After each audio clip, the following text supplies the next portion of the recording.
segment. You and your gimmicks. You are not hip hop compatible. Well, duh. I hate to break it to you, but you know, I went to hook that TV up to this that computer to this TV, you know. Uh-huh. And I've got the cable over there. I'm like, why did I plug this thing in? Well, there's a reason. The thing's got one HDMI port and one display port. Do you need a display one? I need to get a display port to HDMI. I think I have one. Oh, yeah? Now, finding it might be a different thing altogether. Ugh. Wow, look at our subscribers. What do you mean? Oh, yeah, we're going crazy. I had one live chatter last night. Ricky came in from New Hampshire. He was up. I think what happened was Boat had it coming up as unlisted, and then I changed it, but I think it was too late. But I'm not 100% sure about that. 2.1 subscribers. Yeah. That's funny. I had a couple comments on the show. They're like, "Yeah, didn't this game shut down years ago?" I was like, "Yeah." It sure did. It's like, Although, how are you playing this?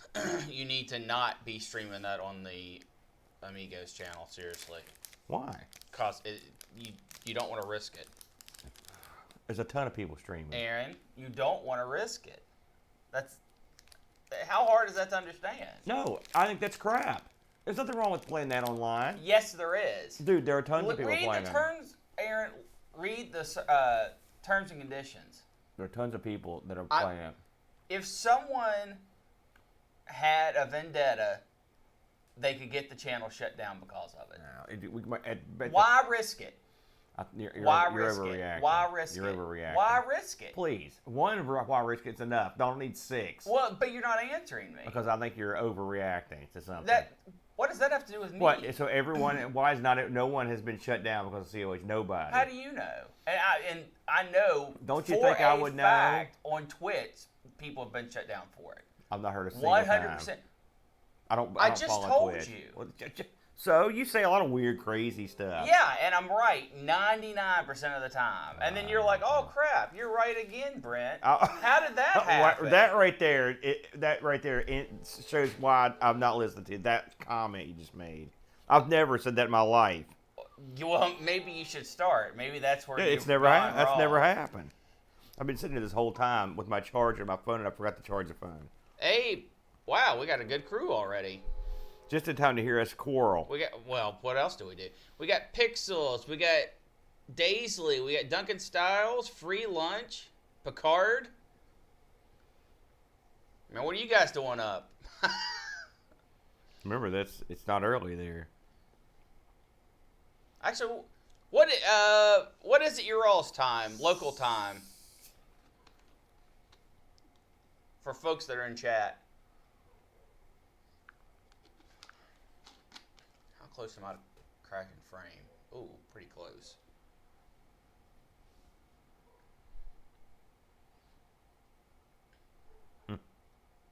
What? Lafarius said we've released the game at the exact same time. I don't know which game he's referring to yet. I'm assuming it's the one we did on the Amigos. Released the game we both did the same game in the same week. Oh. It's funny. It is funny that that's never happened. Hey, Free Lunch is EST. Midday for most people. 4 p.m. for Picard.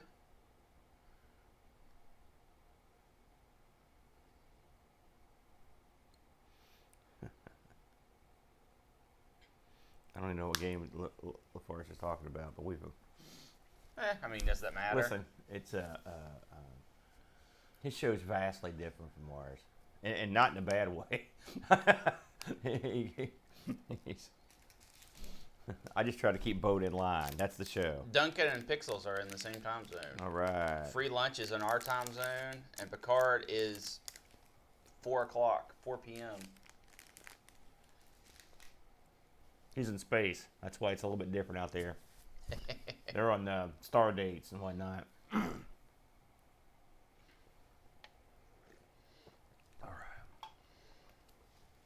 right.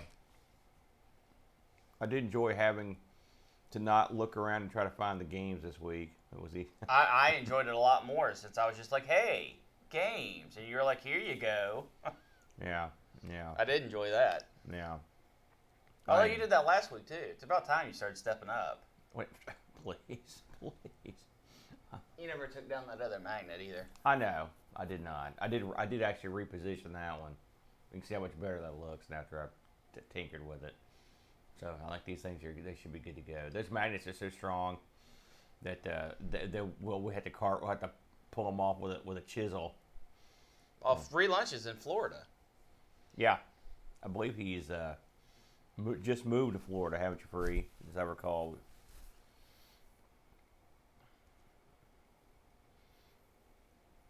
I like Florida. Well, Necronom, this should be a interesting show for you. I would say these games are similar in almost every way. Kirby embodies the hip-hop scene. He really does. When I was making the title screen for this episode, it did occur to me. That's the first time it occurred to me how totally bizarre this lineup is. This is one of our stranger ones here. It certainly is. Yeah, he just moved from North Carolina. North Kakalaki. That's the way they say it down. Do you think they really say it that? No, No. I don't. No. I don't think they do either. Yeah, we really should have put these two over there. Why don't you go ahead and switch this out? Sure. I'll wait. Yeah. You know, I can't sleep anymore without being in continual pain. Get a new mattress. No, it's my arms. Get new arms. I just don't know where to put them. I like to sleep with my one arm under the pillow. Uh-huh. It's killing me. It's making me, my arms don't work during the day. I'm weak as a baby because my arms are so jacked up. Yeah, you're actually doing nerve damage, and you should probably not do that. Really? Nerve damage? Yeah. You know when you get that tingling sensation, so, I'll cut off the blood flow. No, it has nothing to do with blood flow. It's nerves. Well, it's all about this nerve is more damage. like strain. No. Listen to me. But I mean, I slept like that forever. Okay. I believe you. No, let me explain to you how actually important this is. All right. There have been people that have drank too much and passed out, and they'll pass out with their arms under them. Yeah. And since they're alcohol passed out, they don't wiggle like you normally do in your sleep. Yeah. And when they wake up, they have permanent nerve damage to their arms to the point where they no longer function. Well, this isn't like they're becoming numb. This is like they feel okay, but the next day my arms are my body is hurt. I strain. You know what I've started doing? I don't. What? Hammock? Sleep in a recliner. Can't be good for you. A recliner? Why? I've never heard anybody doing that. Yeah. Why? I for whatever reason. Someone in chat's gonna chastise you for that, or chastise you. You get what I did there? Nothing. Would you like a version of the backdrop that doesn't loop so quickly? That would be awesome, Duncan. No, more looping. I want it to loop faster. When we do the show, Dunk, we go through this before the actual barbecue sauce made with cherry wine. Kakalaki. I'm up for that. This is much quieter than other vids. Do we need to crank the volume, folks? The volume is quieter? Oh, I'm scared to turn up the volume. Well, I would also be scared, Amiga Band, because we often get loud and excited. I don't know why it would be quieter. We haven't touched anything, you know? Is anyone else getting quiet?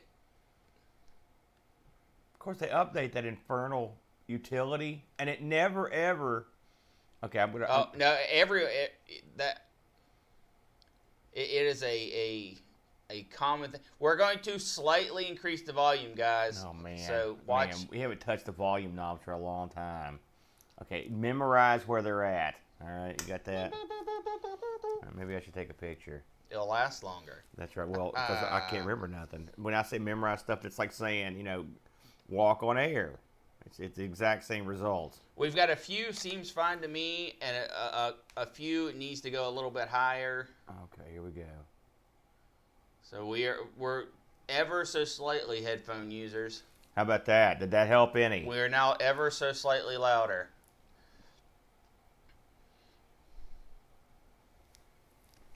Now we're not talking, so well, I mean, that we're muted. Now I'm concerned. I noticed. Did you just kind of beat bop there? Bop, yeah, bop. Beep bop, skitty bop, bow. Really didn't answer my question. Well, I mean, just kind of went off on a tangent. Well, I will do that now and again. Now and again? I've never known you not to do that. Most of the time. The box. Here, I'm going to increase the volume output of the box. 110's fine. This never works, by the way. I've never seen this make any difference. Then why did you just do it? Well, I thought, oh, now look, that did make a difference. Did you see that? We actually peaked out a little bit there. Yeah, okay. No more touching for this now week. You're beatboxing. I was deeply affected by the game. Deeply affected by the game. It's true. We are very quiet when no one is talking. We need to have a steady sound we make when we're idle. Hey, Brett, how's it going?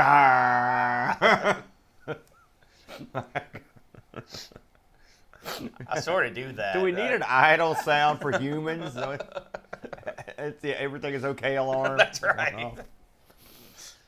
Okay. Who was it? Was that Bong? Are we better, Bong?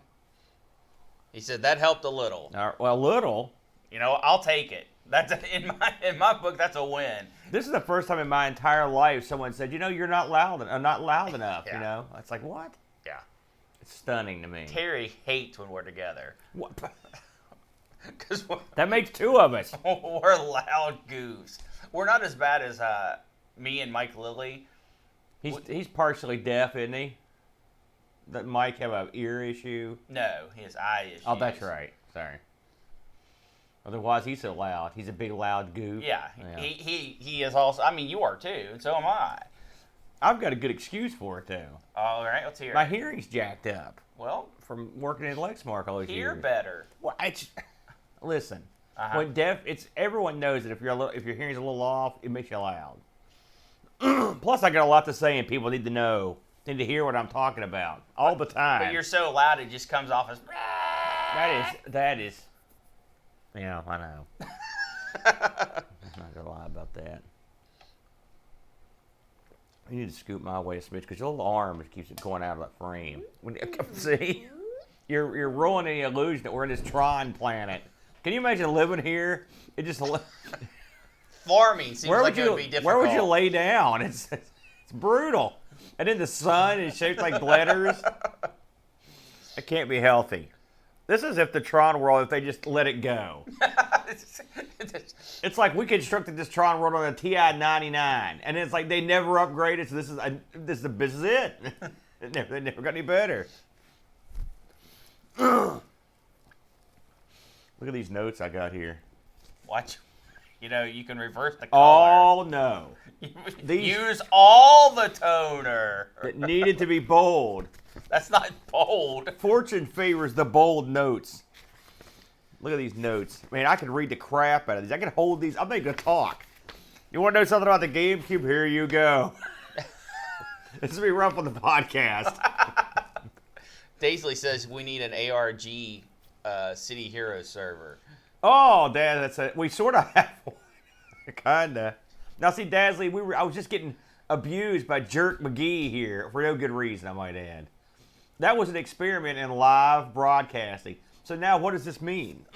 I can get stuff on TeamSpeak going, and now I know everyone else can do this because they know more than me. But for me, it was new, and I've got this gimmick fed into it where it shows the names of who's on TeamSpeak. It flashes when that person's talking. I had the camera on. You know, I had that's it broadcasting. the best. Whenever you're playing City Heroes at midnight, that's the best. Role-playing games. Role-playing games, we need something like that. Who's going to broadcast role-playing games from TeamSpeak, though? That's weird. You don't even use TeamSpeak for that, do you? Man. I'll let you use something else for your role-playing game. Not for the voice part of it. Oh, okay. Well, that shows you what I know. What you would want to do is change your nickname to your character's name. And that way when you're talking, people would know which character's speaking. You see what I'm saying? Yeah, that's exactly. Yeah, that's the way to go. But it worked great for Steel Heroes. I mean, any MMO we could pretty much do it. Hey, I'd never done it before, so it was. Trust me, getting the TeamSpeak gimmick working, no easy task. Now, if I could get a YouTube chat gimmick, I'd be laughing. Oh, that's super easy. No, it's not. Fairly inconvenient. Well, what I did was, because you know me. Just pop the chat out and put it over top. I did that, but it looks like double secret garbage. It'd be better because fancier, schmancier types have the chat in like a little overlaid in like a box. It's a different font. It looks nice. It's all special because they've got some kind of overlay gimmick. I don't have such a gimmick, so I just had to do the crap version. Okay. It didn't matter because it was just me, the people playing City of Heroes, and Ricky DeRocher. It was all the people. I mean, other people watched, but no one talked. And Ricky's like, "Yeah, I'm in New Hampshire." He's like, "What is this?" He had no idea what we were doing. It's like West Virginia Marvel. I'm like, "Well, these guys are in Texas." So, they were. I'm sure Dale was on last night. He was not on. He's out of town this week. Holy moly! I know. I'm surprised he's still not on. What's he gonna? He can't just jack you with his mind. He's got something. Dude, I'm surprised he didn't buy a laptop. Yeah. Take it. The man likes City of Heroes. The hardest part was I was like, okay, everyone, we don't want any cussing. Well, that crew shouldn't. Well, you didn't see what we were up to. I can't tell you because I want to be like, You are way the most cursy man of the bunch. I am. Well, no, I get a lot more. I've got a shorter trigger at night, or late night, because I'm tired. I don't have the control that I normally do. Pixels, I actually paid for a TeamSpeak server and have paid for a TeamSpeak server for about a decade now. Yeah, we've done TeamSpeak forever. I pay $21 a year, and that gets us 10 users at a time. And for what we use it for, it's perfect. I think the most we've ever had on is 8, and that's with usually when we get to that many people, we have 2 chat rooms going because people are playing 2 different games. Yeah, we had 8 Friday when we played. We failed at the Roman story arc, the task How far force. did you get? We got to Romulus, and he just beat the tar out of all of us. Yeah, he'll do that. That guy's a piece of garbage. And that's the who was tanking for you guys? Pat, much to his chagrin. His granite tank? And you yeah. guys couldn't... Tanking wasn't the issue. We just couldn't get the DPS. Well, no, the problem is Romulus has those two guys with him. You know, the other 2 AVs, and so we couldn't... Oh, you didn't get past the robot area. No, we got past that. This is the last part. The balls. Yeah. Okay, those aren't really AVs. Well, they're super tough, and we couldn't get them separated, and they beat the crap out. You're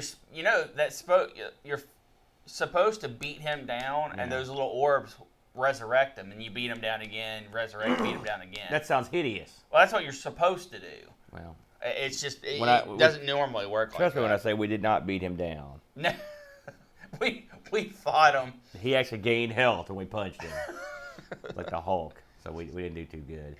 Man, I'm having a good time with the new souped up Mega Amiga. Man, I've got the 10 megs of memory, outstanding. That makes a huge difference. I've got the awesome output to the TV. Awesome. The output to the TV is really nice. I'm gonna go into a whole new level of streaming goodness. I'm gonna be streaming everything. I got the Atari, I got the Amiga, I got the Coco. They're all lined up, streaming. At will. That you desperately need nothing. I need nothing. No, even though it wasn't part of your childhood. Yeah. You certainly need to get a C64. I've got 2 of them. I mean, one doesn't work, works. and one of them has a Raspberry Pi in it. Yeah, no. A functional. Well, streaming C64. The funny thing is, I've got a C64 plus. I've got a floppy drive for C64. It's sitting right there. Actually, you can see it. It's right there. Right there between the pillow machines. 1541. I like the 10 C64. megs, Picard. It's wacky time.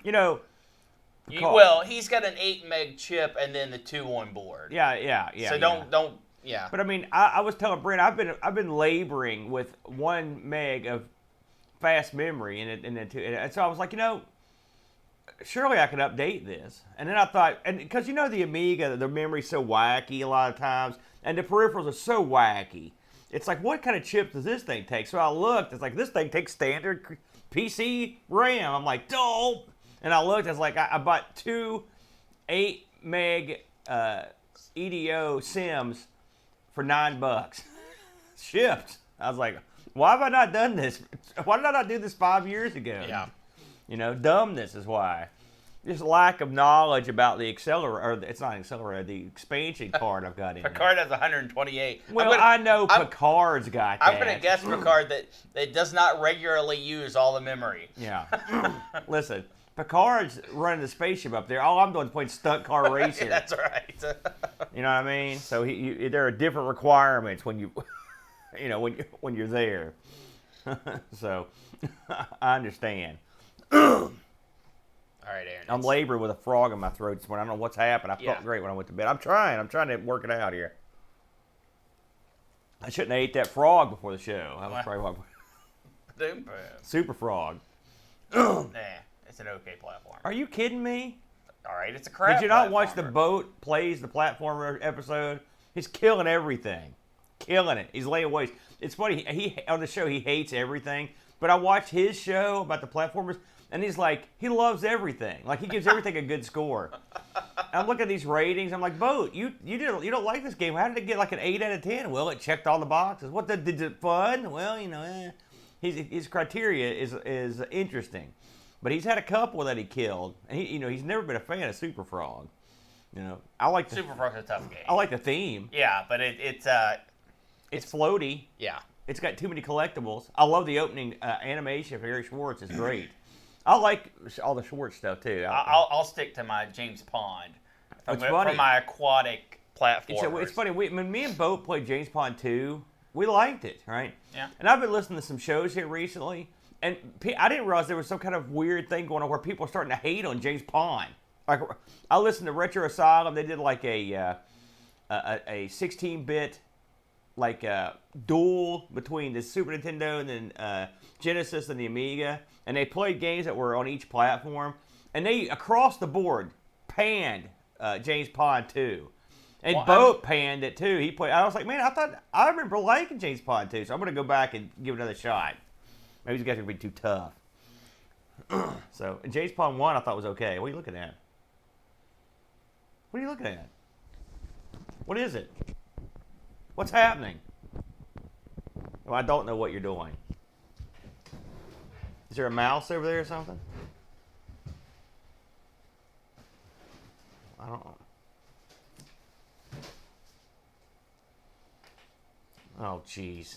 Oh, come on. A bit? That's what that was? You didn't even like that game. You're a geek. All right. I'm back. I'm sorry, guys. What? Oh. I apologize for Brent, among other things. Are you ready to rock and roll? I got a birthday party to get to. You ready? Can you talk? I was reading chat. That is an odd requirement. It's hard to read and talk at the same time. Oh, wait, no, it's not. You're just dumb. You ready? Here we go. Is it hard to punch and talk at the same time? Hello, everyone. No, I'm not ready. I never said I was ready. You know,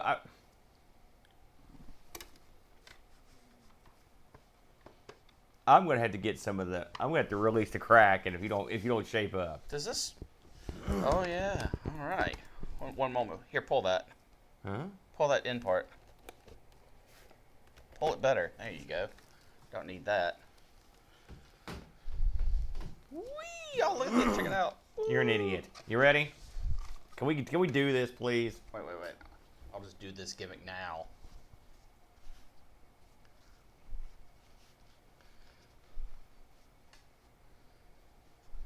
All right. Why is that screen up? Because I'm doing a gimmick here, so we can start this at the beginning of the loop. You see? Wait a minute. I didn't think you liked gimmicks. Are you ready? Yeah. No, my I'm gimmick good. is show worthy. I don't know what in God's name you're doing. I'm good. Here we go. Hello, everyone. Welcome to Excitement Cubed here on ARG this week. I'm Amigo Aaron, joined by a man who if he was a console, would simply be referred to as the Game Orb to Brent. What up, G? Oh, my God. Hideous. Hideous. Hideous. You are not a DJ. Ravi Abbott, you are not. No, put that down. No turntable for you. Take off one of those two hats. Thank you. Good God Almighty. So, if you joined us last week, we spun the wheel and we made the deal. And this week, we are taking a brief respite from our European Classic Computer Tour to bring to you something more mainstream. Brent, it's the Nintendo GameCube. Yes. This is a console I grew up with. You grew up with the GameCube? Absolutely. Didn't own one, but I grew up with one. You didn't own a GameCube? No. I thought you did. Nope. No, then how did you grow up with it? I had many friends that had GameCubes. Oh, I see. In fact, the GameCube is home of one of my top 10 favorite games of all time. Oh, yeah? Are we going to hear about this now or later? No. Is it today's game? No. It is not. Eternal Darkness is an absolute horror classic for the console generation. Never heard of it. Oh, well, see, now I feel bad because you were literally missing out on one of the greatest games of all time. Hey, listen, pal. This was Bizarro Week on the GameCube. That's so why you could have chose anything you wanted for me, but you chose what you chose, and I chose what I chose. It's true. So before we get into our chosen games, let's learn a little something about the GameCube. Absolutely. And by the way, I do own one of these, which I left in the house. I meant to bring it out here, so there you go. Mine's blue with a gimmick on the bottom. So, the Nintendo GameCube, codenamed Dolphin. Yes. They probably made the right call there. I don't know if I'd have went with the Dolphin. Released in Japan September 14, 2001.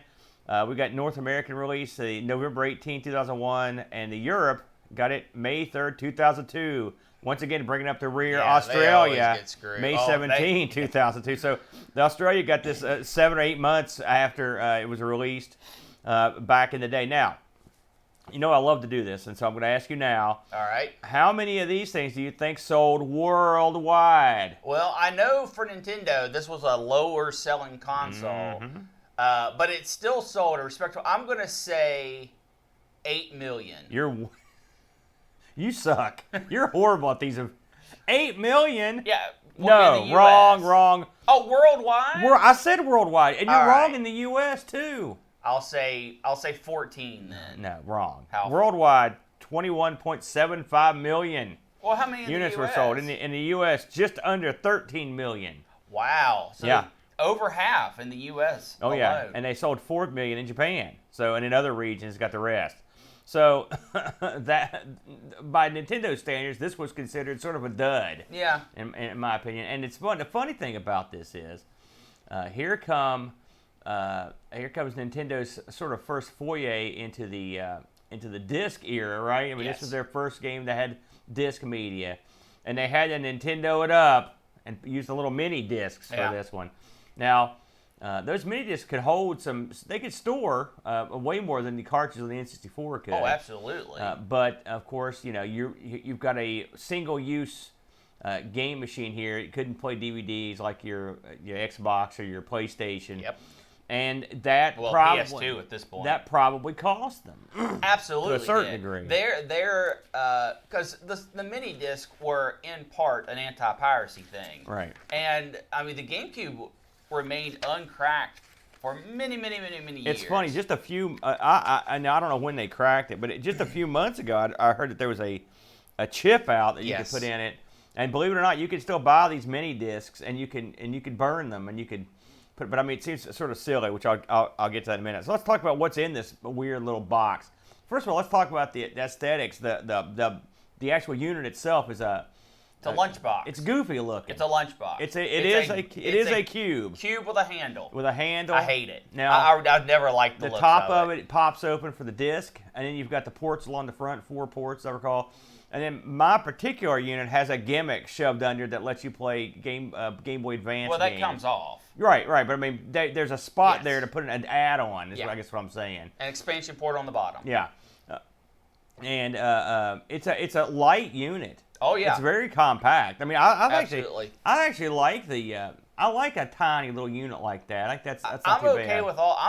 I have nothing against the size. I don't like the handle because it sticks out the back. I think it makes it awkward to put in the shelves. If that handle was detachable, I would be a lot better off with it. But as it is, I don't like it. I don't like it. They could have put a couple gimmicks on the side with the handle, like a pail would have, or well, you know that would have been absolute. What? That's the worst idea. You don't like my pail idea? No. The game pail. You know what bugs me? It's a shame that this thing didn't take cartridges, because then you could have doubled up the handle action and had Odyssey 2 like cartridges to go in it with the little handle on them. No. You double it up. Everything's a handle. So what makes this thing tick? Well, this thing is stacked with a PowerPC based core, with a 435 megahertz IBM Gecko PowerPC CPU. I'm not familiar with the Gecko. I'm not familiar with the Gecko line of processors. So I'm guessing this is a pretty big deal. This thing, like I said, came with 4 joystick ports. Yes, great idea. Great decision. Although not at that point unusual, because the Xbox had already had 4. Well, yeah. So it's not like no one had ever done it before. No. The N64 I think was the first one to do it in the console land, but it was good that the GameCube also did it. This thing came with a weird total 43 megabytes of total non-unified RAM, slightly more than what I just put in the old Amiga. But what are you gonna do? I'm working my way up to 43 megs. So you've got it's just, this thing pretty much was standard fare for the time. I'm trying to think. This thing took it has your classic Nintendo breakout board in the back for the AV, so nothing special there. No. I kind of like when they've got that stuff built in. I'd rather have that than the cabling, but that's just, sure. That's just because I'm lazy, I guess. So the disc, and it says we mentioned, it won't actually do anything. It's basically, it's a Matsushita CAV Mini DVD 8-centimeter optical disc. All right, guess how much these things hold? About a gig, right? 1.5 gigs on these bad boys. 1.5 gigs, okay. And the memory cards came in all the way up to 128 megabit blocks on various cards, and they made these. God knows what kind of second mark or third, crazy other cards that you could get in this thing. Nintendo was coming off of the N64, which I'm not going to say it was considered a failure, but it wasn't nearly as successful as their previous 2 endeavors. And then here comes the GameCube. And the GameCube, what do you think caused this thing to come in last in that generation? The PS2. But still, it came in last. That's my point. But the PS2 set standards for video game consoles, DVD playback, DVD-sized games. It set the standards, and when someone tried to deviate from that, in my opinion, that really hurt it. Plus, the GameCube was lacking the power that the Xbox and the PlayStation did at the time, which made converting games to them more difficult because you had to dumb things down. I hear that a lot, but it's wrong. But it's not wrong. Technically speaking, this is direct. I had to double check this to make sure that Wiki wasn't off its nut here. All right. Technically speaking, and just technically speaking, doesn't mean it's programmably more powerful. Okay. The GameCube was more powerful than the PS2 at about half the size of the Xbox. Well, yeah, and the Saturn was an incredible piece of machinery too. I'm just throwing it out there. Now, having the power and being able to control the power are 2 different things. Speaking of control, here's one of the things I think sunk this system. It's a controller that was designed by a madman. Wacky as the day is long, Brent, this controller. It had one big red button, weird shaped, multiple buttons all over. And the sad thing about this controller is, if you take away the hideous, horrible, unbelievably ridiculous button setup, it's actually a decent little controller. I like the pad and everything. It feels good in your hand, but the button setup, horrible, hideous. And you had to depend on these third parties to come in and take care of business on these. These controllers were no good. Your thoughts? And I think they also looked very amateur kid oriented. They looked Fisher-Pricey. And I certainly don't think that helped it, especially since gaming. This was a period of time when gaming was growing up. Yeah, well, everywhere but there. Well, no, but the population that had started with gaming was getting older, and they wanted more mature things, and Nintendo really held on, which doesn't make them wrong, because they're picking up some of the new crowd, but the new crowd relies on mommy and daddy for money when the old crowd could pay for things themselves. So, to make up for this hideous joystick, well, not really, but Nintendo did what... They took a page from the Wonder Swan playbook and had multiple colors. Oh, yeah. Colors to beat the band. All the colors of the rainbow. Black, orange, blue, red, everything. You name it, they had it. And gold. They had consoles of gold. So you've got multiple color choices again. Well, and they released a lot of special editions to go with games, so people would rebuy the console. I never got that as a collector. I guess I sort of am. I've never understood the appeal. And trust me, comics are the same exact crap with multiple variant covers and all this crap. Well, it's the same basic bear, homie. Here's the thing. You're releasing new consoles to get them back on shelves, to get them fresh in people's minds. I understand why they did it. Right. And if you're doing that, why not make it slightly different so the highly obsessed will buy into it? Well, so we're going to milk the highly obsessed of every cent they've got. Oh, yeah, because business has never done that before. These poor victims. I'm just talking across the board. They're... Oh, yeah. Those with those types of tendencies will continuously get abused. I remember our buddy, the Chud, when we got into comic book collecting, and he's an obsessive sort of nut type. And he would get like all the variant covers, about 20 issues each of them, and he would go after the... And it never worked. He took a bath. In fact, this comic collection is sitting over there. Yeah, I ended up buying it. So let's talk about the peripherals on the GameCube. Now, you're a peripheral guy. You've done you've had the X-Band, all this crazy stuff. Yeah. Now, some of this I didn't even know. The GameCube had a broadband adapter. Did you know that?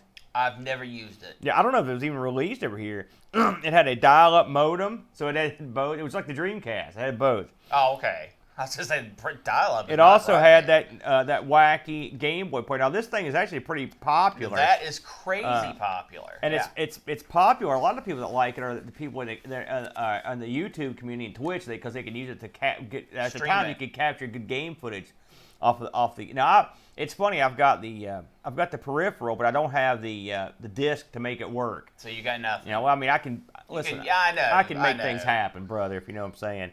It also had an e-card reader connected via the Game Boy player. Pretty wacky. That's crazy. It says here there aren't that many games that use the broadband adapter and on here, and apparently it was some sort of pay service that was part of this. So I'm sure. I'm sure that's been messed around with. I will say now, let's talk about it. I've sort of been burying this thing's peripherals. Let's talk about a great peripheral they had. Wait, no, we weren't burying it. The Game Boy peripheral was one of the best ever made. I was sort of burying it, but they did have something that came out that I hadn't seen before, and this was a top shelf. It's funny with a system that I mocked the controller so fervently. This thing had the Wavebird, which was the wireless controller. Yeah. These things were solid gold money. They were. These were great, weren't they? Yeah. And they really. They were the first wireless controllers I thought that didn't suck. That's exactly what I was going to say. I remember having the Dreamcast. I was begging for a while. Well, they didn't have nothing. They had nothing. But the Wavebird was out there. It was awesome. So I will give them 100% credit on that. Now that was I think the Wavebirds were a third party. Did Nintendo make those? Oh, there you go. Now, just for fun, and before we move on to the main event. Oh, you got all kinds of more peripherals, though. Well, that's all I've got listed. What do you got? Well, I'm pretty sure. I'm not going to go over every single thing, because then Goof could play to a joystick port. Well, no. But I'm pretty sure they had HDMI hookups for the GameCube, didn't they? Well, now they have. I think I read they do have them now. They did not have those released then. Also, there were no HDMI. I can think of it. Were there? I mean, when was that established? I don't think it was even around when that thing was out. It had. I don't know. I remember I had component cables for my Wii, and I was like, "Oh, this is a big deal." And the Xbox had component cables, so I'm wagering you may have been able to get component cables. Yeah, it would have been in that same ballpark. So, let's talk about launch titles. Just for fun, because I always like these, and I found a big list of them here. It had a ton, didn't it? So in Japan, of course, And this gives us a chance to talk about a few of the games. In Japan, this, as I mentioned, this launched September 14, 2001. And the launch title lineup here isn't bad. I'm just going to go over a couple of these. Because it had, like, what, 30 or so? No, it had 3. It had 3 launch titles in Japan. Okay. In Japan. So you had, and this is a popular favorite that seems to be gaining in support here recently. Okay. They had Luigi's Mansion. People seem to are getting on board with the Luigi's Mansion. Now, I hear a lot about it. That's a very popular game. Then you had Super Monkey Ball. That's also a very good game. And then you had a Wave Race Blue Storm. Also an excellent I've never game. played the Wave Race on the GameCube, I'd say. Well, it's okay.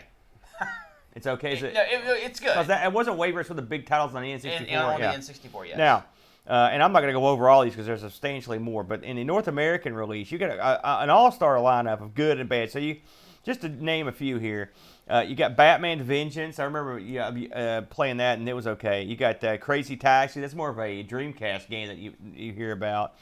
Dave Mirra Freestyle BMX 2.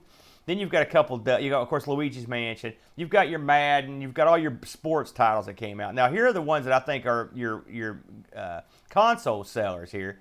Tarzan Untamed. No, just kidding. That did come out. Sorry, I blew your mind. Star Wars Rogue Squadron 2. Yeah. Now, I've played that. That's pretty good, isn't it?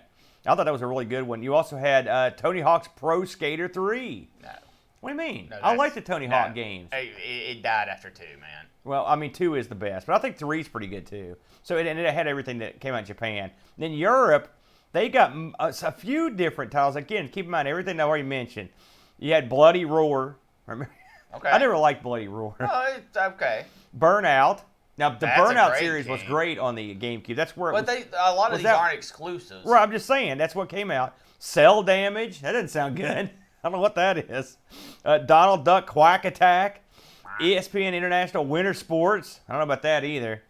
FIFA, got to have that. Driven. You've got Driven or Driver. Driven. Okay, no, Driver is a PS game. That's right. Yeah.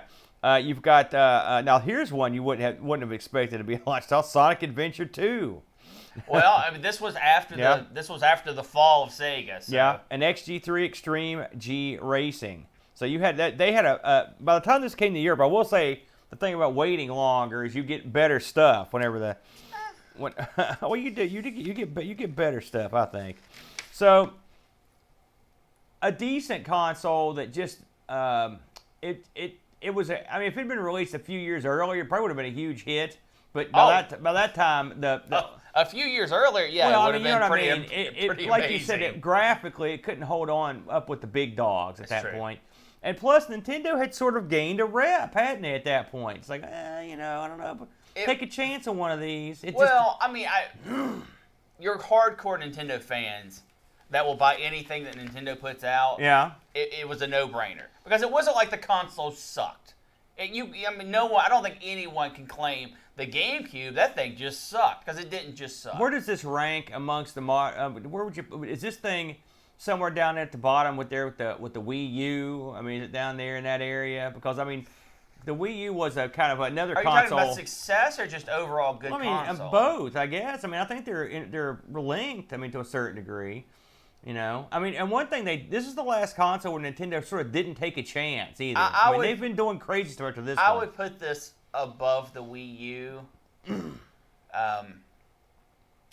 But no, this is one of their less memorable consoles. And also, I mean, this right here moved Nintendo out of the realm of classic. I mean, when you take the cartridges out, you're one of the boys. Now and I think you're a disky. I think Nintendo, in their eyes, learned a lesson from this console. And the lesson was, if you can't run with the big dogs, you've got to try something else. Right. And they did. And to their credit, what looked like and people were writing Nintendo off, and we've seen this many times. Oh, you should just do software. Your hardware's passed you by, and they took effectively the same machine as the GameCube and made it one of the highest selling consoles of all time, the times. We should mention the funny thing about collecting GameCubes. I've got a GameCube. I've never hooked it up more than once or twice, and the reason is I've got a Wii. And all the early Wii consoles, most of the Wii consoles have full GameCube compatibility. I mean, you can put the disc right in there. If you pop the top, you've got your joystick ports, you've got your game card slots. So it sort of made the GameCube less. Oh, I always thought less desirable. As a retro system. Just as a system in general, because as a collected system. Yeah. Now, all that said, much like everything else in the retro world, everything swings back around. And the GameCube, much like the N64 did a few years ago, now the GameCube is starting to receive a good hard look from people as a collectible, and has went up in value somewhat. I mean, they're still not. I think I priced them around $30 to $50 for a used one, and I think you could probably find a better deal. Now, what would I buy? A GameCube or a Wii? I'd buy a Wii in about 2 seconds. I've got plenty of them in there already, because the Wii does everything, plus it does other stuff. But I mean, effectively, the Wii was a jacked up, funky peripheral GameCube for all intents and purposes. And they made it work. Because the Wii was Nintendo saying, man, we want to try out motion controls, but we don't really want to commit. Yeah, you're right. And the end result was, man, we should have committed. Yeah, you're right. So, from the vast library of GameCube titles. Yes. There are a lot of good ones. There are. There are actually plenty of good titles. But I mean, again, there are some exclusives, but a lot of the titles just run across to other systems too. Some of the titles I'd be more interested in. We had to pick 2 titles from amongst them for each other because this is Bizarro week. We spun the wheel. It was Bizarro, which means we picked the other guy's games. So I'm going to lead the charge this week for the game Brent picked for me. And what Brent picked for me was a little Kirby action, Kirby Air Ride. Kirby Air Ride. Now, I had never heard of this game. Yeah. I don't play any Kirby games. All right, so you were super lost. I knew who Kirby was from Smash Bros. Okay. And I think I may have played one of his older games. Because I could eat guys and stuff. Yeah. So, but I never heard of this. Completely under my radar. This was developed by HAL Laboratory. Now, they have a name, and they've worked at Nintendo. Absolutely. Long time. More than a little. And this was released in Japan, July 11th, 2003. In North America, October 13th, 2003. And in Europe, February 2004. And Australia, March of 2004. So again, you're talking almost a year between the Japanese and the Australian release. It's funny how Australia, you'd think they would get, since they're sort of closer to Japan, why don't they get in? I don't think that's how it works. That's the way it should work, man. The director on this thing was Masahiro Sakura, and produced by Hiroki Shuga, among others. Now, what is this game? Well, what you've got here is sort of like baby's first kart racer, I believe is the way you termed it. This is a singular multiplayer. It's a kart game that doesn't necessarily have karts in it. You pick from a cast of none. I mean, as far as I can tell, there's just Kirby's in this. And you race around these various tracks. Now there are different game modes, which I'll get into. So this is one of the first times we played the crap out of these games, and we actually got to play this one together. Yeah. I went and played all multiplayer action. I played all of it separately, and then then we went through every track together except for the overhead tracks. We played some of those. So what you've got here, really, in essence, is 3 different games. Okay.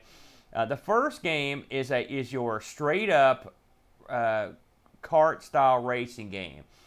You pick a Kirby, and then eventually when you unlock enough vehicles, you pick a vehicle, and you are unleashed onto, I believe you start out with 9 tracks, 8 or 9 tracks that you run on with your Kirby and his little floaty, because it's an air ride, but eventually you can get other stuff that's not a floaty. You can get like boxes, scooters and boxes and little jets and the mini bikes and stuff like that. There are quite a few. And we unlocked several of these during our several sessions. This game is super simple to play because it only requires you to use the one analog controller, and I think it'll work with the digital, and then you use one button. One button. That's it. And you're thinking to yourself, this seems limiting. Well, you're right. Kirby does not, so here's the thing. Kirby doesn't really accelerate on these things. They just sort of go at the same speed. Now, and I will say the vehicles make a big difference in the way this game plays. We unlocked, we think we played 4 or 5 vehicles. All right, the standard vehicle that comes with it is just this floaty gimmick. It's a star. It's a Kirby star. And you for those that know Kirby. Okay, and you get on this thing, you float along, and what you do is when you don't use the button until you hit a turn. And what they want you to do is hold the button as you spin around the turn, and when you let it go, it gives you a boost. Yeah. Right. So, but if you hold it, if you hit the button at any other point, it just sort of slows you down. It really doesn't do anything. The button is sort of like a handbrake, because it greatly deaccelerates you, but allows you incredible maneuverability. You've also got you also will use the button on these turbo pads you'll come across. They look like green arrows when you hit them. You hit the button and you launch real quick. They just shoot you down the line. It's just it's like Excite Bike. When you hit the button, your character dips. Like they're floating above the ground. When you hit the button, you dip onto the ground, which allows you to hit the speed pad and makes you go. You just basically hit the button on the thing. I mean, that's what it looks like. But I'm just saying what it does. Then you've got one of the cars we played could glide better than the other. So when you get air on some of the levels, you'll glide further and faster. And you'll see areas that you can't get to in some cars, and so you can get to them in the glidey car. Then there's a bizarre vehicle that goes pretty fast, but it never ever. It can't turn unless you hit the button and turn when you hit the button. Yeah. And so what that means literally you have no left or right when you're on the ground. You tap to make a turn, and like I said, each car has a different thing. So this one, you don't hold the button to go into turns. And this one, you have to tap the button just to alter your trajectory. Yeah, and when you hit the button, you really stop. You stop really hard. And then there's another vehicle that we played that it was like a box, basically. It looked like he was driving a little Zamboni. And that one just went around at a steady pace. And that was pretty much the button. I don't even remember what the button did. It didn't. What did the button do? It didn't do anything. It didn't do anything. So it still stopped you, but you didn't have that power boost. Now, as far as we got into it, all you ever raced with was a various colored Kirby. Were there different Kirby colors in other games, or is that? Yeah, no, that's pretty. Are they all Kirby? Or are they just? Well, I mean, they're all. Is Kirby a race? What is that? It is. Okay. Well, there you go. It shows what I knew. So you race around these tracks. The tracks are pretty good. They look. For the most part, they look good. Some look great. Yeah. And they're colorful and flashy. Yeah, they're colorful, and there'll be these long like pipes that you get on that are really neat looking. They take you, they almost like sonic you up a little bit, make you go real fast as you spin through these turns and twists. You can set all kinds of options, set the number of laps. You can have hit points on or off. Which we never played with the hit points on where you could get killed, but you can play in a mode where you can just lose the race by that. It keeps time. So it does everything you would expect a kart style racer to do. The one thing I will say, and this goes throughout the game, is that the game has outstanding tunes. Incredible music. The music, and you sort of come to expect it, I guess, from a Nintendo property. But they excelled themselves in this one. I looked up to see who wrote this stuff. Now, you've got several guys. I'm going to go ahead and name them just for fun. You got Shogo Sakai. I'm assuming some of these people will know. Jun Ishikawa, Hirokazu Ando, Tashida Ikigami. Those were your guys that composed the music. And these guys, I'm guessing these guys were not, this wasn't their first rodeo, if you know what I mean. But the music also fits the levels. They did a good job with the music. That's, for me, music... easy high point right there. Graphics were fine, like I said, so there was no problem there. Your second, so basically that's the kart racing element. Then you've got your second element, which is this sort of city exploration game, and you drive your Kirby through the city, and there are enemies in the city. There's a radar, and you go around popping open boxes to upgrade your little cart. You can also get out of your cart, GTA style, and go get into another cart. You know, the problem I had, now I actually played this on way more than you, and the problem I had with it just was kind of boring, to be honest with you. Hitting the boxes over and over was a pain in the butt, and it was hard to pick up what you eventually knocked open. Yeah. You would also go a good while without seeing anybody. That got old. when we played the multiplayer, I only saw Brent a few times. I was able to run into him a couple times, but you're talking about a wide open space. It's not. It's huge. The map is huge. Yeah, it's way too big for something like this. And so, since all these games allow 4 people, one would assume that this would be more fun with 4 people, but we didn't have 4, did we? Well, we had 2 computer players though. Right, but I'm just saying it might be more fun with 2 humans. No, I think the map is just too large. Yeah, and it didn't do it for me. Now, the weird thing about this level is once you finish it, it assesses what your car was added to it. So if you pick up a bunch of speed boosts, your car will be faster. If you pick up a bunch of battery packs, your car will be able to charge. It'll go faster, longer. If you pick up a bunch of defense bonuses, you get the point here. And then after you've completed this thing, and it's a timed event, I think it's like 5 minutes, and you can fool with it. And you can also turn off the timer and just roll around. Then they put you in some kind of weird, like I've seen 2 of these different races that it puts you in after it. One I did was just a standard race that you go to after the city thing ends. And then me and Brent also came across one where it's like, what was it, a long jump? Ski jump, yeah. And which was weird. I mean, I don't know what these mini games were. I don't know how many there are, but I didn't think much of that city aspect of the game. It just didn't do it for me. Now the city. It says a bunch of crazy stuff happens in the city. The only thing I ever saw happen was this bit where it turns everyone's speed up full blast for about 10, 15 seconds. That was it. So, I was underwhelmed by that. Then your third element is an overhead racer, a la supercars, or what we described it as your Iron Man off-road racing. Which that's really what it is. Ripped off Iron Man Stewart. Of course, that was ripped off too. But in this one, you pick your car and you go on a small map from overhead and drive around. Now, you like this one more than me. This is perfectly serviceable as an overhead racer. Yeah. But to me, this seems sort of just kind of tacked on to kind of bolster what you had. You could see these guys whipping this out in a month or 2. It was definitely it was a tacked-on thing. It's not a game seller. It was sort of fun. I liked it. 4 people would probably be a lot of fun. But, I mean, it's not... It was surprising that it was in there, I'll be honest with you. The courses were varied enough. Well, they're supposed to be small. Some of them are bigger, but not... they're varied enough that you have shortcuts. If the map allows it, the map changes as you race on it. So yeah, I don't think that... And there's a couple bizarre control elements to this one. Like when you can change it. There were some instant control choices on that one. No, I mean, that's pretty standard for this above Yeah, but head. that was the fault, was that real crazy... race with the way you're pointing the stick. Yeah, it was bizarre. That's all standard. Now, so with all that said, was the game any good? Well, in my opinion, it was not great. And the reason is it's a very simple game because the meat of this game is going to be the racing element of it. Yes. And the tracks are good, and they're fairly long. Some are longer than others. One is super long, the last one. And I'm sure there's unlockables and whatnot. But I was underwhelmed by the actual racing. There are power-ups. I will say it was better as a multiplayer racer than it was playing by myself. We had a lot more fun playing together. And we did have some very close races. Yeah. But one of the reasons is your cars don't go very fast. They sort of go the same speed. We would try different cars. If we played the same car, that's when it was really close. Yeah.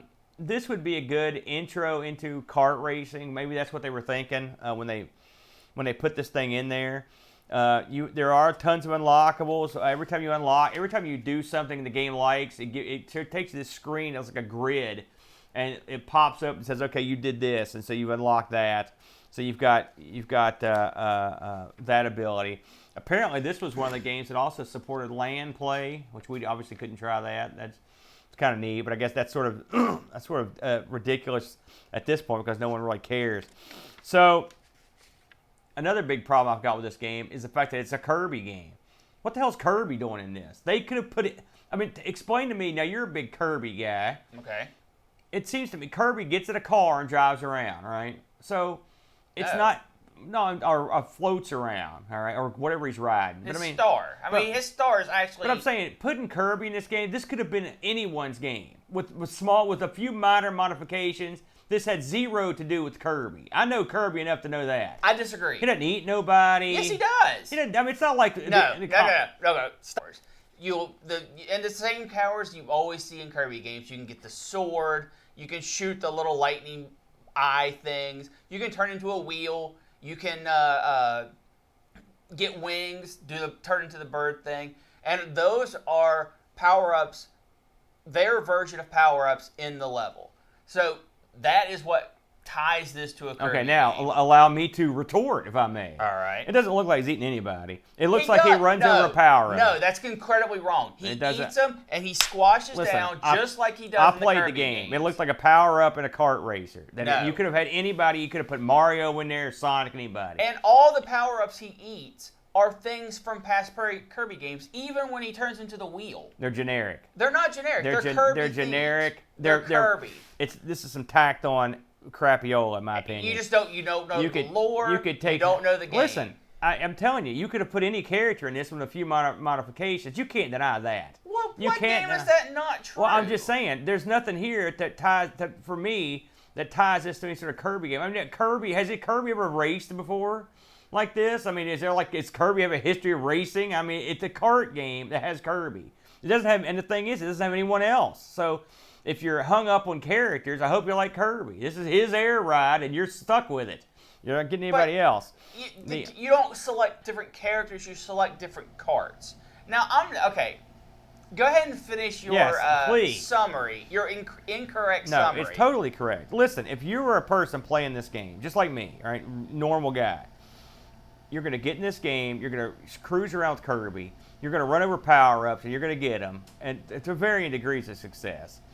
And then you're going to be like, wow, that's the end of that. I mean, there is no depth here. There is no, it's not like a proper racer. It's just, it's very strange.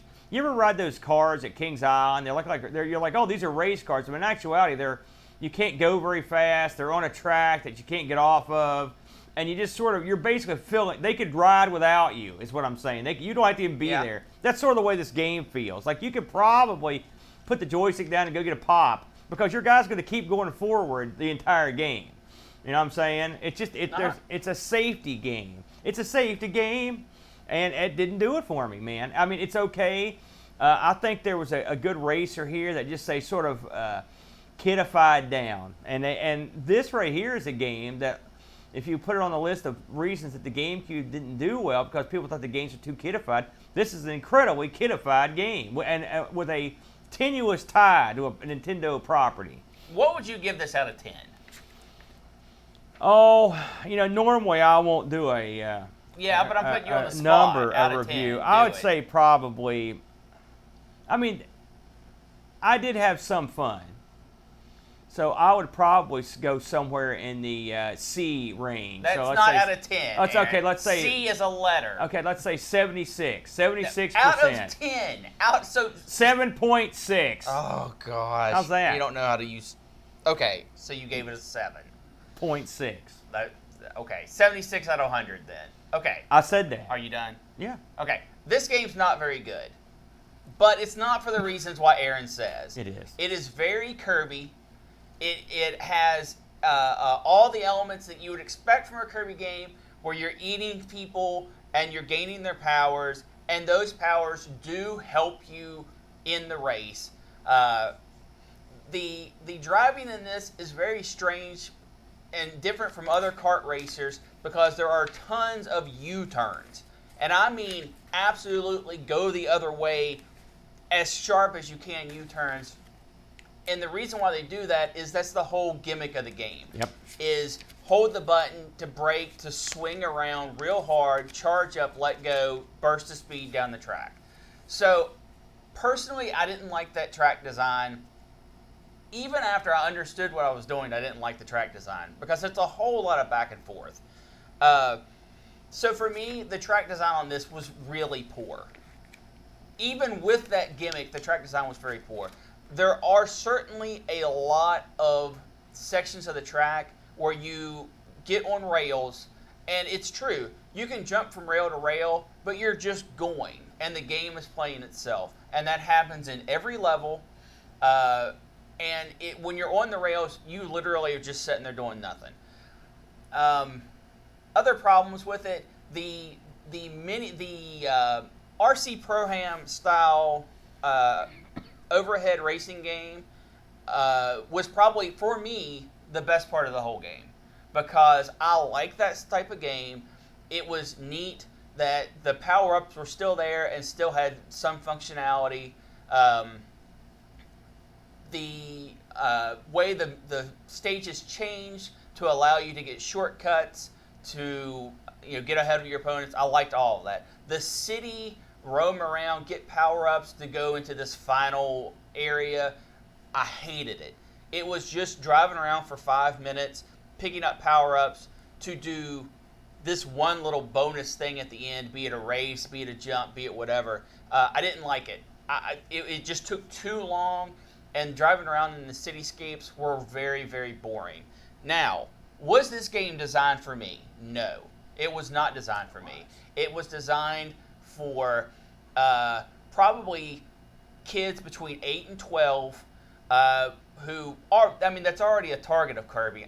Tons of older people play Kirby. I play Kirby games. But that's why Kirby was used for this game. It was trying to get the kid crowd into a kart-friendly racer. Are there elements of this game that are more adult, that someone with more gaming experience will excel above someone with less experience? Yes, because of the different types of racers that the different cars you can pick. Some of them are very geared toward higher talent players. But for me, this game didn't offer enough to put it even on par with something like a Mario Kart that has all these elements plus interesting tracks. So for me, I would give this game a 7 out of 10, maybe even a 6 out of 10, because it was very dumbed down. I understand why it was dumbed down. I understand I'm not the target audience, and it doesn't make it a bad game. It just makes it a bad game for me. I'll just close with this. Masahiro Sakura, the guy who designed this game, and he was the guy that ran the Kirby series, he resigned from his position after this game was released. That doesn't mean anything. Citing that he was tiring of consistent pressure from the industry to keep making sequels. And this right here, you could tell this was a tired man on his way out when he gave this thing the high sign. Well, there's not much to it. It's not like Kirby games stop, though. Let's talk, but how many kart racers have seen Kirby appear in? Not too many. I'm just saying, on that, what was the one that came out for the GameCube? Double Dash, Mario Kart? Let's face facts. Any kid can play that, and it's a lot more fun. If you're going to play a kart racer, this isn't the one. But this was targeted at a lower audience. Well, missed target. A younger audience, not lower. Probably lower, shorter. The reviews on this were sort of exactly what we talked about. Edge gave this 3 out of 10. They murdered it. No, that's stupid. Well, I'd say EGM gave it 7 out of 10. Game Informer 7 out of 10. Game Revolution C-. Game Pro 4 out of 5. GameSpot 5 out of 10. GameSpy 3 out of 5. So you can see that most people are falling in line with me, and to a lesser extent you. You can get this game on eBay now. Now get this. This is a weird one. eBay, $30 or $40. You can get this game. All right. Yeah. In the folder. Now, if you want the game like sealed, I didn't see anybody buy it, but it cost a fortune. I guess that's the way all the GameCube games are. Is the sealed games are going to cost a fortune. Our good friend Graham W. Vebke had a look at this one. He writes, a kart racing game that to me is 3 games in 1. Air Ride is a racing view like F-Zero mixed with Super Monkey Ball. Top Ride is a top-down view like Super Sprint. And City Trials is an open-world mode to collect parts, then race and perform a scenario. The controls are responsive and simple. You only use the A button to brake, and it auto-accelerates. The graphics are great. The gameplay is smooth and fast. The sound and music are also great. By the way, bunch of the same guys that worked on the Smash Bros. Music games, I found out. The only downside is the simplicity of this game, which I guess is aimed at younger players, but playing this for the review has cemented me seeking this game for my PAL GameCube collection. 8 out of 10. So Graham, he liked it.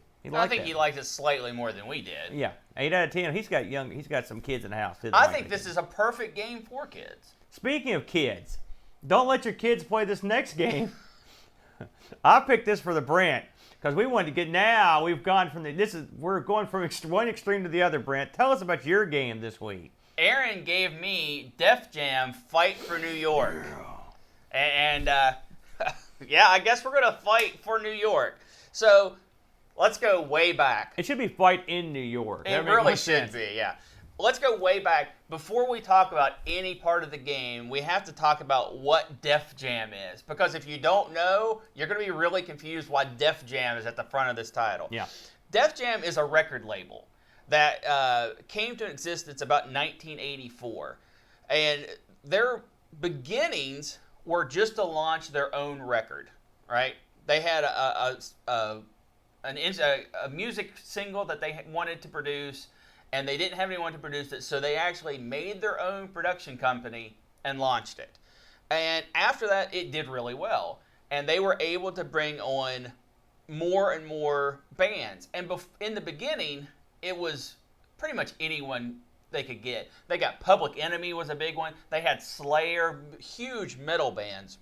Who was it that ran it? Was like Rick Rubin, wasn't that the guy's name that ran Def Jam? You mean the very beginning? Yes. Yeah, Rick he's Rubin sort of an infamous and Russell Simmons. Yeah, and Rick Rubin's sort of an infamous character. So as it evolved and as time went on, they started focusing more on just hip hop because they got Jay-Z. They picked, and that was when it really took off. So they started making it a hip hop label to launch mainly hip hop music, which they did great on, really great, right up until they got nailed for money laundering. And that pretty much killed the label. It is still in existence. It's passed on to different hands now. Jay-Z actually ran it for a while, and he was in control when the games came out. So I don't know if he had a hand in that, but he was the one running it. So Def Jam record label had all these hip-hop people under their banners, and I mean tons, like 50 artists. And they made a game. The original game was Def Jam Vendetta, I believe. No, I thought that was a sequel, wasn't it? I think this is the first one, and the Def Jam Vendetta was a sequel. No, the New York is the sequel. No, I don't think so. Because I know this game has a sequel. Def Jam Fight for New York is the second game in the Def Jam series. Really? I had them backwards. To Def Jam that's my Vendetta. bad. I remember not liking it, but that's why I didn't play it. So, why is a music label releasing a fighting game? Because this is a fighter wrestler game, but we'll get into that. Well, they took all of their musicians, put them in character form, and shoved them into a fighting game. And Vendetta sold well enough that they gathered up more and more of their people, and they did it again. That was Fight for New York. And it was actually brilliant because you instantly got name recognition. I mean, I'm not a hip-hop guy, and Snoop Dogg, from tons of things, and there's plenty of music people in here that you recognize even if you're not in the hip-hop scene, which instantly gave the game credibility, which made people look at it, which made people buy it. This sold fairly well. So in Fight for New York, what do?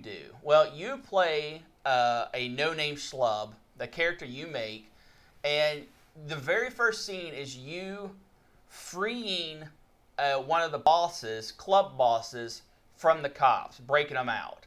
And in Vendetta, he gets the last scene is him getting arrested. That makes sense now that you say that, because I was wondering I feel like I was missing part of the show. Okay. So you free this guy, and he takes you into his crew as a fighter. And these guys run clubs. They're mostly dance clubs, is what they're supposed to be, but they're also underground fighting arenas. And apparently, if you go into someone else's club and beat up their fighters, you kind of take that territory. So it's kind of a territory advancement game. If you win so many fights, you take over their club. And you're helping your guy, D-Bob, take over their other Snoop Dogg's, who is a crow in the game. Yeah. Take over his clubs. The story mode, you fight and you fight and you fight, and eventually you have to go against your own club all over the plot twist. I mean, it's nothing deep. I disagree on that. You think the story is deep? I thought I really dug it. I mean, I felt like I was, and the way they interweave the fights in, it's. I thought it was cool. I thought the story was really good. Okay. I really liked it. I don't think the story's anything revolutionary. You're fighting for turf. No, there's more to it than that, though. You're fighting for your life. When they kidnap your girlfriend, you gotta go get her. You even fight to get the girlfriend. They did a good job of giving you reasons to fight. Okay. I don't think it's bad. I just don't think it's anything revolutionary. So, you have all these musicians. There's like 50 selectable characters, men and women both in this. What kind of fighting game is it? Well, it's a mix between a fighter and a wrestling game. The original game, Vendetta, was almost strictly wrestling. And then they added in the fight elements into this more so. And there are different fighting styles. You've got street fighting, you've got kickboxing, you've got martial arts, you've got wrestling, and then you've got submission. Those are the branches that the different fighters are trained in. And you can actually have multiple types of fighting in one fighter. Yeah. So you're in an arena, and you're beating each other up, and you get the guy's health down to nothing, and you're beating on him, You can't kill him just by beating on him. These guys always get up. The gimmick to this game is to actually land the finishing blow, you either have to submit them by draining their health on a limb. Like if you have their arm, you keep working their arm until it breaks. You can get a KO that way, or you can use a weapon from the crowd and smash the guy with that, or use elements in the stage, like ramming their head into a speaker or smacking them into a light. You can get a KO that way, or you can do your special maneuver and get a KO from it.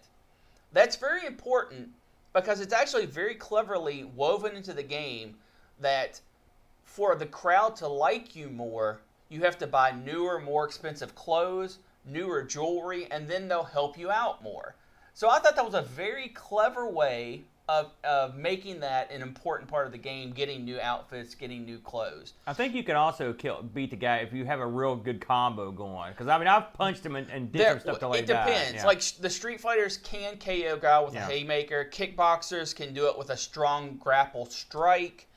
Martial artists can do it with a flying kick. Martial artists? That's right. I want to see that game. Oh, man. That writes itself. It's like Clay Fighter, but that's with where otters. You kick Kirby out and you put into martial artists. You've got wrestlers that you can KO people with strong grapples, and, of course, submission with submission.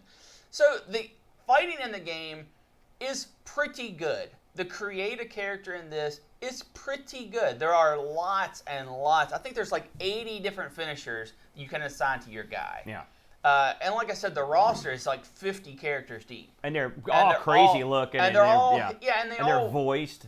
Represent, different people in the music industry. Yeah. So if you know the music industry and you like fighting games, this is like a match made in heaven. Yeah. And the music for the game is, of course, all of the hip-hop songs that they have all these labels for. And it's extensive. It's tons of music. They really went bananas on that. All in all, the different elements of this game are really good, but the game had always been a fun fighter. It was just something you sat down with your buddies and you beat each other up, or you went through the story mode a couple times. Crazy part, in 2018, this game was released in 2004. In 2018, some guys brought it upon themselves to make tier lists. And I don't know if do you watch any kind of competitive fighting like Evo? Very rarely. Okay. A tier list is very, very important in a fighting game because it says this character is just natively better for these reasons than another fighter. Yeah. And without a tier list, you can't set up rules in your fighting matches in your tournaments. Okay. So when this tier list was made, it upped the popularity of this game, this incredibly old game, to a whole new level. And now this is played competitively in different fighting events. Oh, I didn't know that. That's awesome. And it is all from a few guys that sat around and said, you know what, we're going to do this. And they did it right. And some fighters are so good you can't even pick them.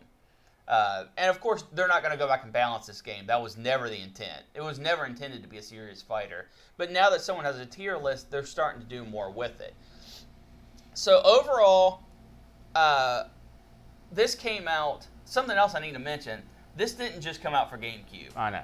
This came out for the Xbox, and it also came out for the PlayStation 2. The GameCube is the worst version by far. Why? Really? It has oversaturated graphics. The crowd, which you interact with a lot, it's not just like a crowd in a football game. You get right up in these people's faces, and they help you in the fight. It has a lower texture count.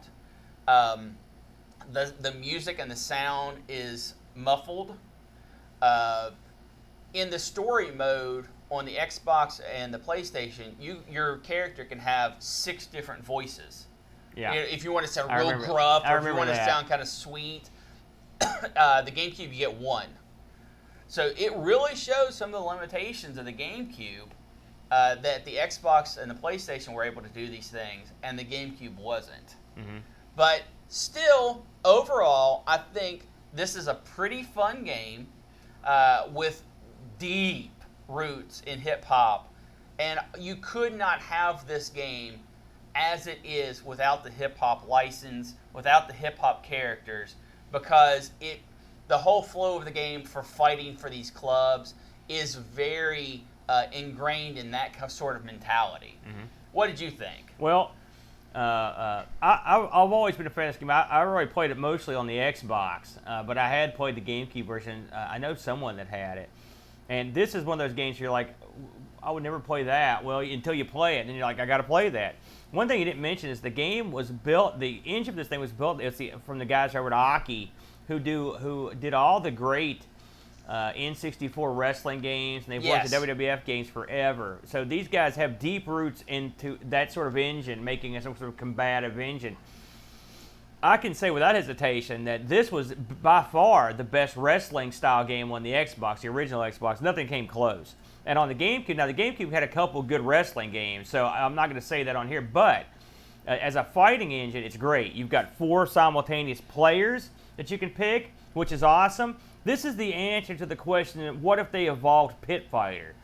Pit Fighter. That is very true. I mean, you've got the audience, like Brent said, the audience is like a 5th combatant, and they don't care who they grab. If you manage to maneuver your guy near them and throw them in there, that will help you. I didn't even know about the fact that your clothes made it. That's awesome. Yeah, because if you have, that gives you charisma. If you have less charisma, the crowd is less likely to give you weapons and stuff like that. And they are actually less likely to have, because you know how sometimes you'll throw them into the crowd and they'll just throw them back out? It's due to your charisma score. And what they do is, they were very clever when they designed this. In wrestling, you toss the guy in the ropes, he bounces off, you do a move. In this, you'll throw him into the audience, and the audience is effectively the ropes. They just sort of boot him back off. There's bottles lying around that you can use, just like Pit Fighter, I might add. There's also elements of the map, and there are different arenas that have different stuff you can use. You could grind a guy's face into a cage. You could throw him into a post that you're fighting beside. You could throw him into a speaker. You could ram him into a light. There's a lot of environmental damage. And so it makes it feel like you're seeing a real crazy, hip-hop club battle. Brawl, yeah. The guys will taunt. All the guys have a ton of charisma, and they're all different. Aside from a ton of rap guys, you've got Karma Electras in this game. Yeah. You've got you've got your Flavor Flays and your Ice Teas and all the guys that, if you know anything about rap music, you would know. You've got Machete, Danny Trejo's in the game. Gotta love that. Any game you can have Danny Trejo in is awesome. And he's in half of the story mode. Oh yeah, yeah. He's take off. Spoilers. Yeah. Well, one thing about Machete, Danny Trejo gets killed in almost everything he does. But there are elements where you could knock guys. You could kill guys. I mean, effectively throw them in front of a subway car or just maul them, which is cool. Depending on the arena, some of the win conditions is you must throw your opponent in front of the subway, or you must throw your opponent out the window. Yeah. And in the story mode, it makes sense. And if you're playing just on versus battles, you can choose those stages or not choose those stages. Yeah. The voice acting in this is great. They did a really good. I mean, it's realistic. It's got a real cool vibe, at least to me. I mean, we're nowhere near New York, but it made you feel like you were going up the ranks. When you create your guy, he's pretty basic at the beginning. But the good thing about the game is, and this is one of the few games I gave a crap about this. I've got a hip hop Fight for New York version of myself in the game. And so at first I was like, oh, I don't have the beard, I wanted the glasses. But you go into the store and you can get, that's where you get the cool stuff to upgrade the way your guy looks. And you can make a pretty cool looking guy. They did a lot of crossover ads with like real Reebok manufacturers and, Nike and stuff. And which is cool. You go to the gym to train. You didn't talk about that either. In the story mode, you can train your guy up. As you get more money, you can buy more moves. Henry Rollins is in there getting you in good shape, you know, if you remember him from back in the punk days. There's a lot of elements. I mean, this is a great game, and this is one of those games that came out of totally out of nowhere for me when it came out. I like the look of it. On the GameCube, it may be the less version of the 3, but I mean, I thought it looked and played fine. I didn't have any trouble at all with the way it played. It looked okay. I mean, I know there may be certain variances, but I mean, for the most part, if you buy it for the GameCube, it's not like you're getting screwed. Well, I think the biggest drawback for playing it on the GameCube, longest load times. Well, yeah. And I'm talking about between matches, 15 seconds extra over the PlayStation. Although the road loading was always sort of the Achilles heel of this game. There's some load times, but it's not horribly bad. But overall, if you want something that gives you a unique vibe and a unique play element, and the fights are off the chart, crazy, violent, insane. I mean, it's not like Mortal Kombat, but I mean, it's so ludicrous. The moves you do are just ridiculous. And you can get these blazing moves, and they go crazy. Yeah. And it's really awesome. Yeah, you're not throwing fireballs, but you are still doing superhuman. You're flipping feats. guys 3 or 4 times in the air and monkey flipping them into it's crazy. It's crazy. So overall, I love this game, which is why I picked it for him. I didn't know if you'd played it. I thought you had. Yeah, I've actually played it on Xbox back in the day. Now I have a question for you, Aaron. Yeah. Would you? Okay, first I'm going to do the ludicrous question. He's in the game too. I know. I knew you were going to say something. Would you prefer to play this over a 2D fighter? This is more of a 3D fighter versus 2D fighter, but this is, I mean, when it comes to a 3D fighter, No, that's not what I asked. I'm getting there. Would you prefer to play this over a 2D fighter? Well, so you're asking me if I like this better than I like, say, the best 2D fighter. I don't. Okay. Now, my next question is, where does this rank in the 3D fighters? This is at the tippity top for me. Really? Yeah, because here, you know, you're talking about if you're talking about 2D brawlers, like say a Smash Bros or something like that, or a 3D. I would play this a million times before I play this. I don't like those games. No, I was talking more like your Street Fighters, your King of Fighters. What other games would you put ahead of it? I mean, in terms of this? Yeah.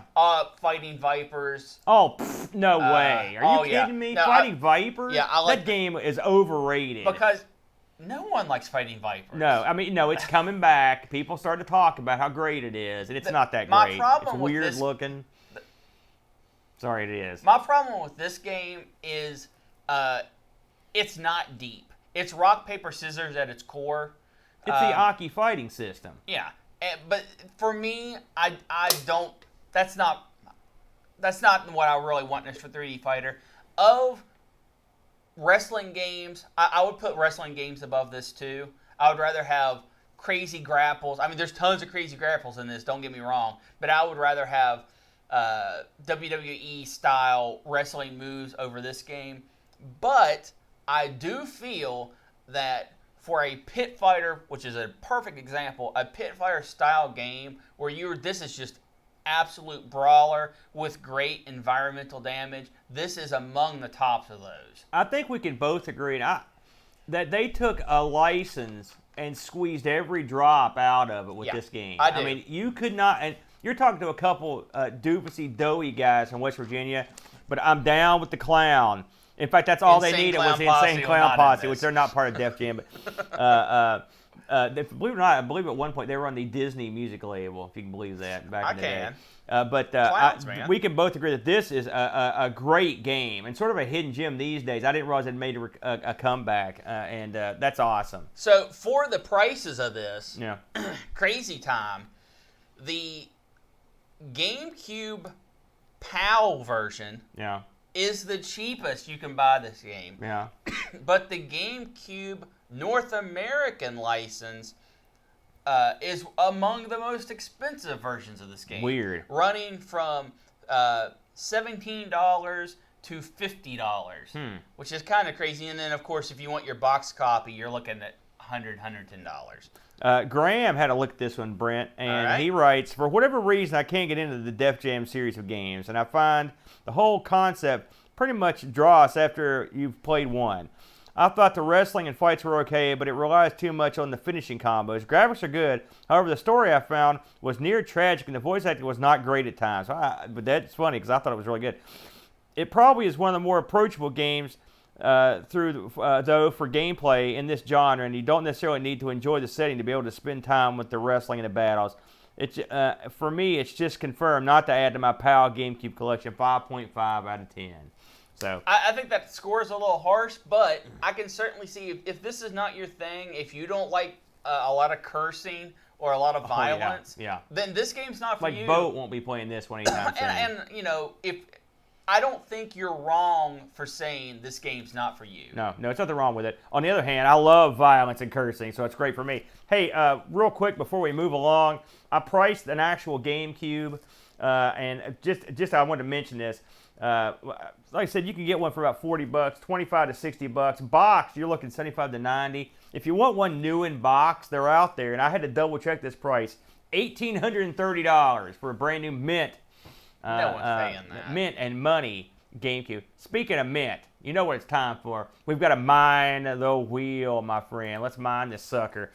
Now, we added a lot of stuff this week, and I'm going to explain it. I'm going to go over this a little bit. So, Bizarro rolled up last week, so we took it off the wheel.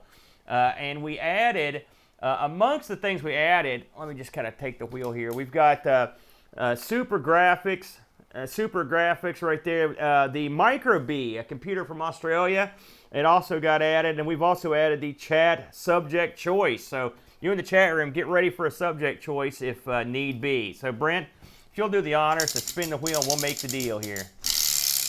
I wouldn't mind a chat subject choice. I'm rooting for you, chat. Oh, we got... Looks like the new one just came up. It said Super Graphics. So now this is an interesting one. This is sort of the one of the sequels to the Turbo Graphics. I've not played any of the games for it. I have not either. And so, but it's funny, we never covered it. I was kind of surprised, so kind of wacky. If I'm not mistaken, this has a very limited library. It does. I believe it had 5 or 6 total titles released, so we'll have to determine how we're going to play that.